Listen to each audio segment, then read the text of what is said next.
Vamos a hablar de Residencia de Estudiantes Vita, Centro de Innovación de Barcelona del 22 @. Es un edificio de 350 habitaciones realizado por Vita.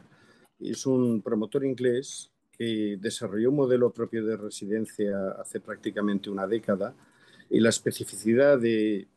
su producto residencial, que intenta producir un mix muy variado de estudiantes y de actividades dentro de los edificios, le ha llevado a desarrollar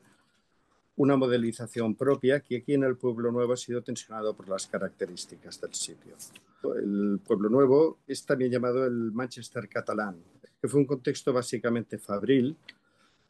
y compuesto de naves industriales que se empezó a transformar radicalmente el año 2000 a través del proyecto del 22 de Barcelona.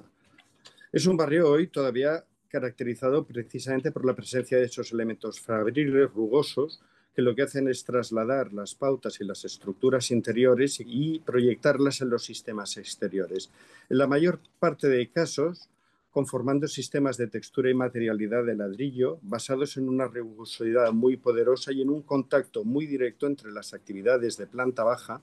y la calle, lo cual generaba un contexto enriquecido. Con la aparición del 22 digamos, y la transformación que ha impulsado la generación de grandes edificios dentro del contexto del 22 hemos visto aparecer piezas de oficina que se caracterizan por tener una materialidad, digamos, muy opaca respecto a la calle y pocas entradas, lo que ciertamente ha ido esterilizando el contexto urbano del 22 y a pesar de que las arquitecturas puedan ser materialmente muy brillantes y sostenibles, lo que nos encontramos es un contexto donde se abre una discusión respecto a la relación entre los edificios y la calle y respecto a la forma de interpretar su contexto. El edificio está situado en el cruce entre la calle Meridiana y la calle Sancho de Ávila, puerta de entrada a lo que es el distrito 22 desde el norte de Barcelona. Y está situado sobre la traza del antiguo tanatorio de Sancho de Ávila, que había sido un lugar emocionalmente bastante conectado con la ciudad de Barcelona. En un momento determinado, la ciudad decide transformar el planeamiento urbanístico de esta pieza y generar tres grandes piezas: una reubicación del tanatorio, un edificio de residencia universitaria donde se colocaba el antiguo tanatorio y un equipamiento de escuela que queda entre el tanatorio y la nueva residencia universitaria. La regulación que se propone en ese momento es una regulación que ocupa todo el chaflán, prácticamente 100 metros de largo por unos 22-23 metros de ancho, que plantea una torre en el contacto con la meridiana formada por una serie de escalonamientos cuadrados y un cuerpo bajo de altura ensanche, planta baja más 5, que resuelve lo que sería propiamente la fachada de Sancho de Ávila. Eso da un encaje muy predeterminado, unas crujías muy elementales y una disposición del cuerpo básicamente alargado, donde se le fuerza a abrir frente a Sancho de Ávila y hacia la esquina de la Meridiana, y donde la regulación urbanística, una de las características que tiene es que no permite, digamos, los balcones ni los cuerpos salientes, por tanto, se alinea dentro de la tesis de los edificios planos dentro del ensanche. Prácticamente, desde el primer momento que se realiza el derribo y se sitúan los grandes puntales, aparecen varios temas que son de interés. El primero y muy sustancial es que la construcción de la calle Sancho de Ávila es una construcción artificial para poder resolver el paso del tren en un lado del proyecto, tocando la calle Zamora, y en el otro lado, tocando la calle Juan de Austria, aparece la figura del metro que invade la parcela, cosa que el cliente desconocía y todos desconocíamos y que nos encontramos en el principio del proceso del proyecto ejecutivo, lo que fuerza a replantear radicalmente todo el proyecto y hace que la solución en doble ángulo no sea posible. Eso fuerza a construir una reinterpretación volumétrica del chaflán, lo cual reduce el potencial volumétrico de la pieza, y fuerza a hacer una reinterpretación donde el bisel central que quedará dentro de la fachada es resultante de adecuarse a la forma y al encaje que tiene dentro del planeamiento. A partir de aquí, la implementación y la lógica general del proyecto está muy dada. Es un edificio de configuración perimetral basada en la repetición de 350 habitaciones, donde todos los esfuerzos se centran en ampliar la figura del patio interior y donde se pretende también resolver la testera o la esquina con la calle Zamora, donde no se había inscrito una servidumbre de vistas a pesar que tenía un patio y donde el proyecto, para maximizar la función de residencia, necesita abrir radicalmente la fachada para poder situar las habitaciones y materializar el programa. La estructura, visto la configuración, se plantea como un sistema de pantallas, de pilares que se apantallan y que van dando una serie de relaciones que desde el inicio del proyecto van buscando potenciar el sentido transversal del proyecto. Esta serie de pantallas llegan hasta la cimentación, donde el problema de la presencia del metro y el problema de la apertura de servidumbres se van a traducir en una cimentación extraordinaria y donde van a tener que aparecer unos elementos de tirantes y pantallas para poder resolver el voladizo. Porque aparece dentro del proyecto, por este problema de la incidencia del metro, un voladizo de prácticamente unos 6-7 metros que se resuelve con un gran pilar atirantado que arranca desde la -2 y que enlaza con el sistema de pantallas. La construcción de este sistema de tirantes y pantallas es una cuestión de alta complejidad dentro de las obras, porque fuerza a romper el criterio de una única estructura e introduce una estructura mixta sobre la testa para poder resolver los voladizos y acomodar el programa de habitaciones. Eso hace que las cimentaciones de hormigón y de apantallamientos, junto con el control para no incidir en el túnel de metro que queda prácticamente debajo del vuelo,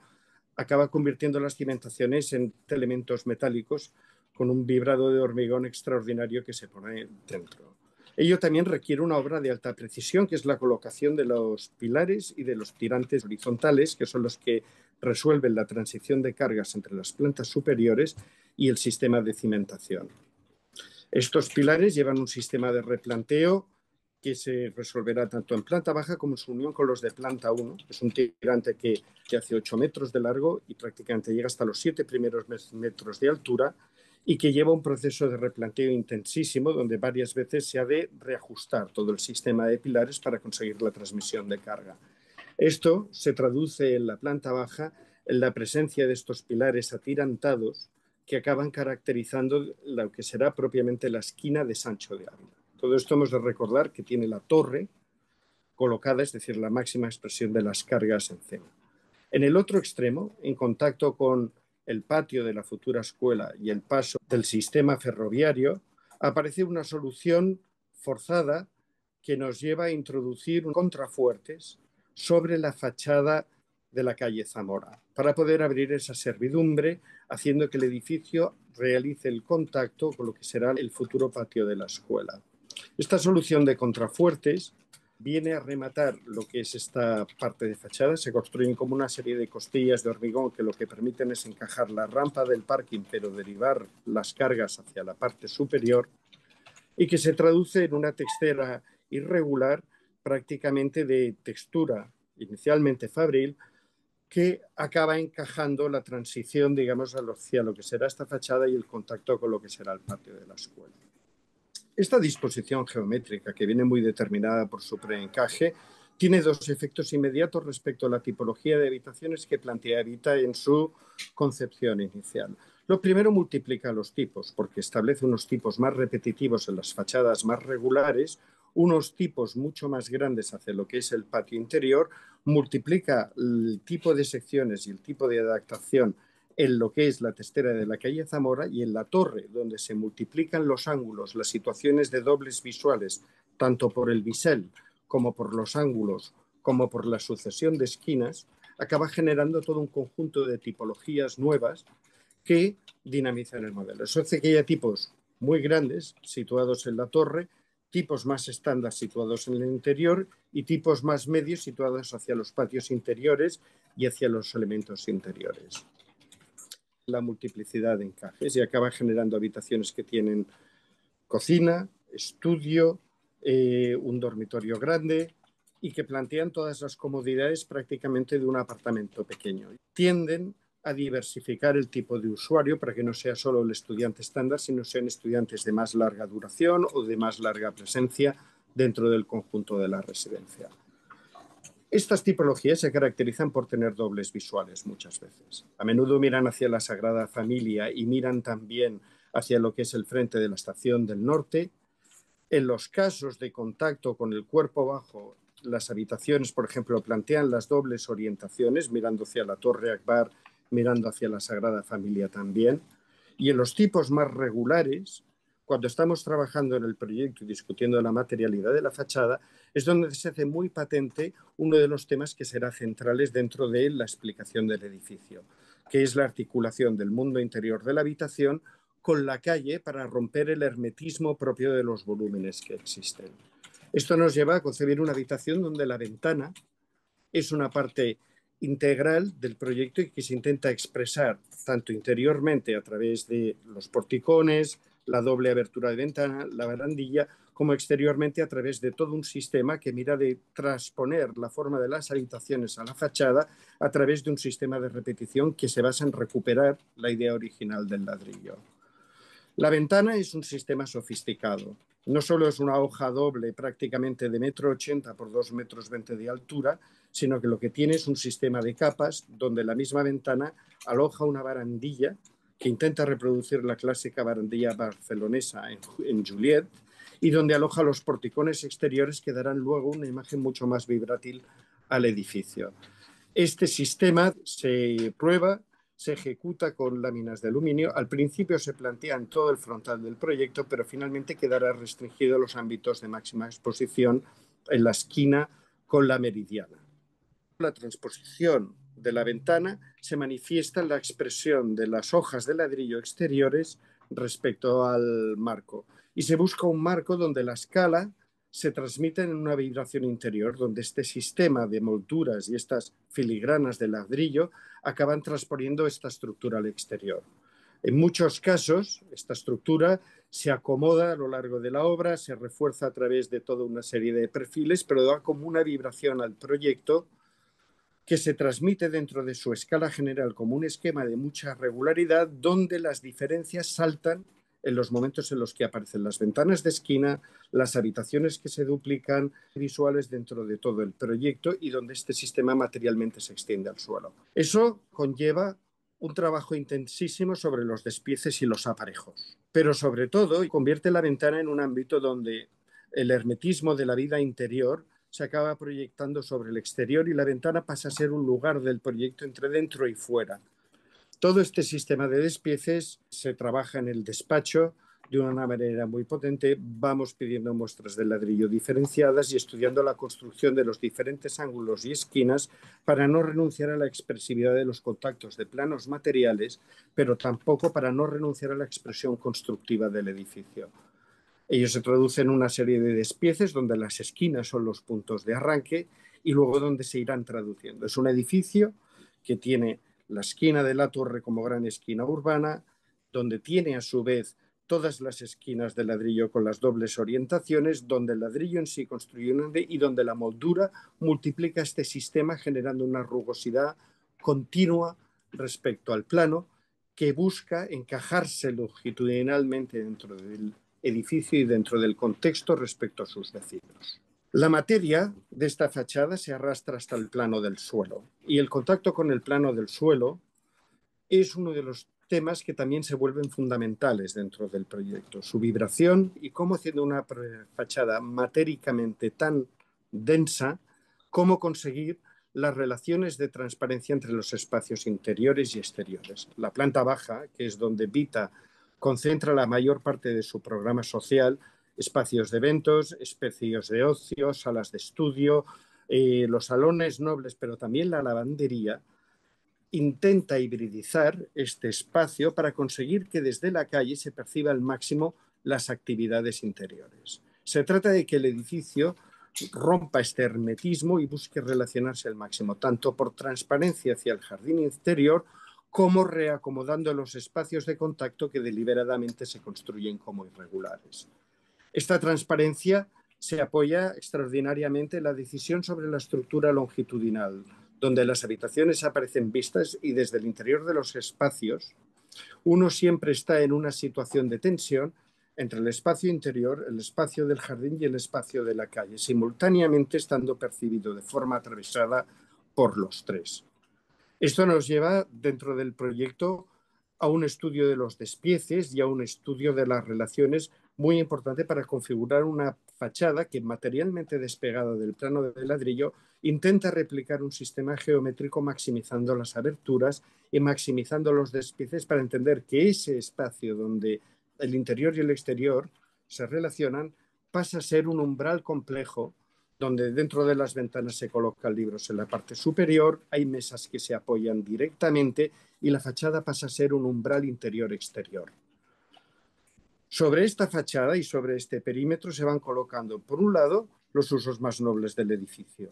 Salones, los usos de salas donde la gente se sienta y se recrea, pero sobre todo, y le dimos mucha importancia a lo largo de la discusión con Vita, se sitúan también los usos cotidianos. Es muy importante que el vecindario vea que los estudiantes lavan la ropa, que los estudiantes salen a desayunar,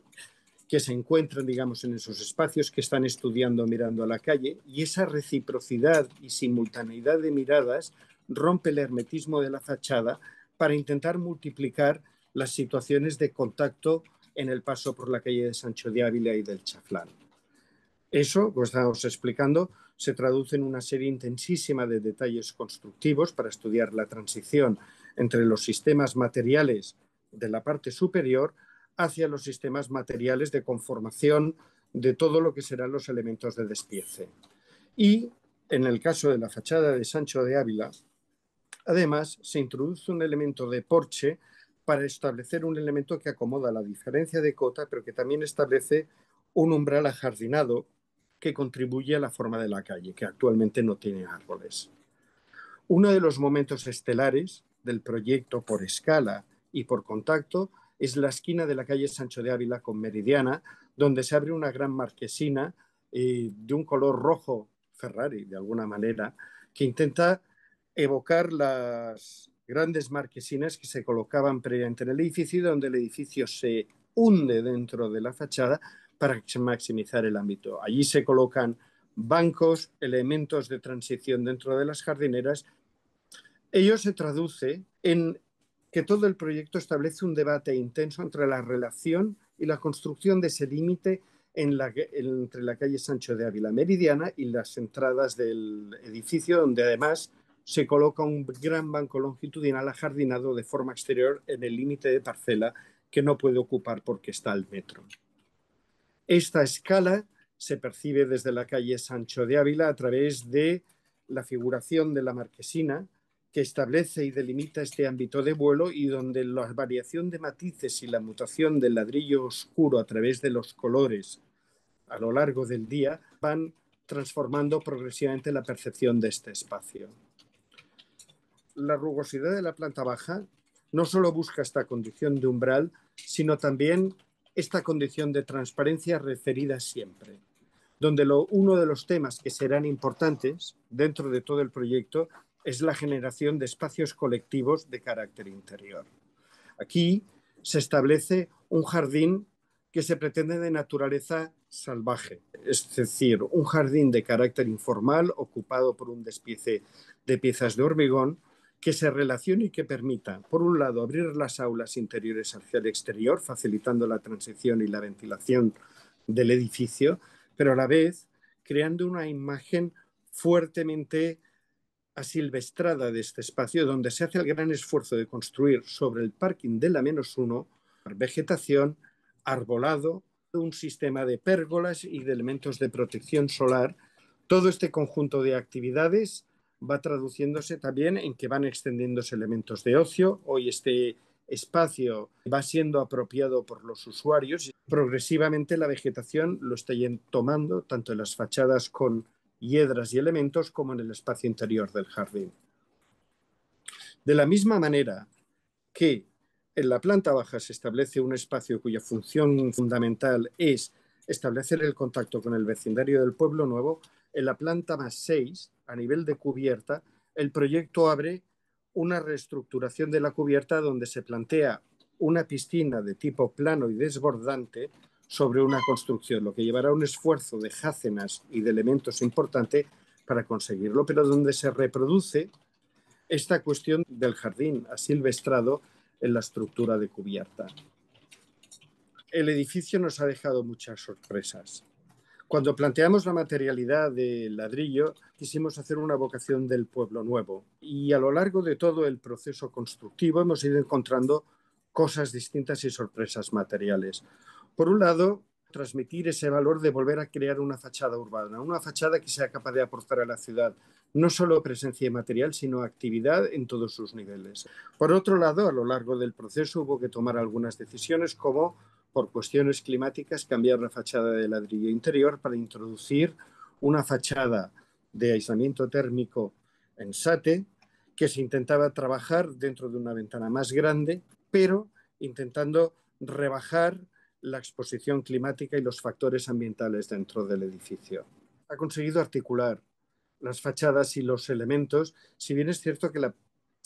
que potencialmente la continuidad de la estructura de Porticón habría sido interesante dentro del conjunto. La oportunidad surgida de la dificultad del metro y la transformación de la fachada y de la doble torre que se planteaba en un chaflán dividido por la parte central, se ha convertido en uno de los iconos, digamos, de esta parte inferior de la meridiana.